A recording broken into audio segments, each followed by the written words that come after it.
అనుదిన దైవ కృప. యెహోవాయే నీకు నిత్యమైన వెలుగుగా ఉండును. యెషయా గ్రంథము 60వ అధ్యాయము 20వ వచనం. యెహోవా నీకు నిత్యమైన వెలుగు.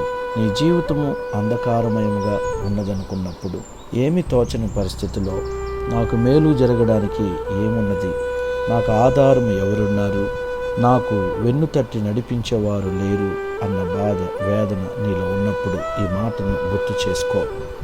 ఆయన నీ వెలుగై ఉన్నప్పుడు ఇక చీకటి సంబంధమైనవేవి కూడా నీ దరికి రాదు.